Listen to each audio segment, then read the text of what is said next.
2021, ça a été une année de découverte en double du bateau. L'année 2022, pour le coup, c'était l'année Route du Rhum, ça devenait l'année découverte en solo. Et donc cette année de retourner en double avec Loïs, qui est top au niveau de la performance, là ça y est, on rentre vraiment dans une nouvelle phase du projet. Loïs Béréard, 29 ans, navigateur, breton, voilà, amoureux de la mer et de course au large. Déjà à la base, je voulais un jeune, je voulais quelqu'un qui soit au taquet. Je voulais aussi un figariste. Parce que pour moi, j'ai fait 10 fois la solitaire du Figaro. Je sais la difficulté de cette course, je sais à quel point c'est dur. Je voulais vraiment quelqu'un qui soit sur la stratégie, sur la navigation.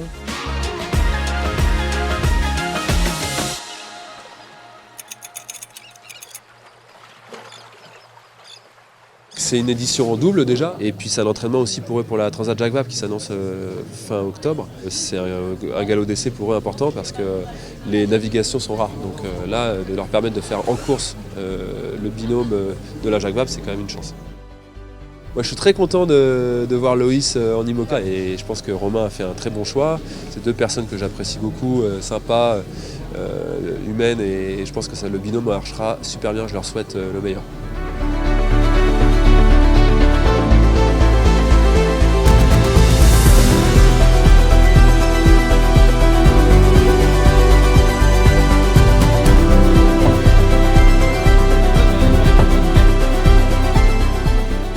Honnêtement, la course en double, c'est quasiment deux solitaires.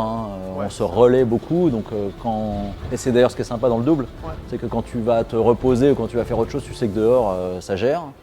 Et donc il faut quelqu'un qui puisse s'occuper du bateau tout seul.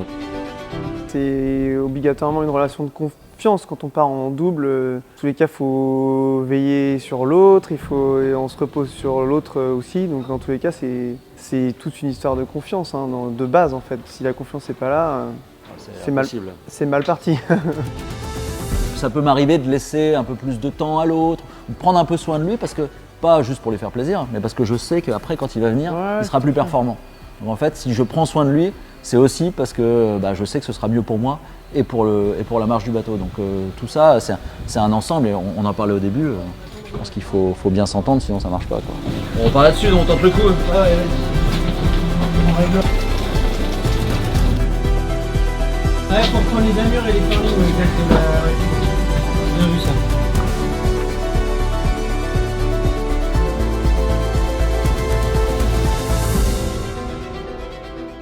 C'était super de pouvoir faire cette course-là à fond et en plus terminer avec une bonne note, ça met plutôt de la confiance pour la Transat, c'est plutôt super positif.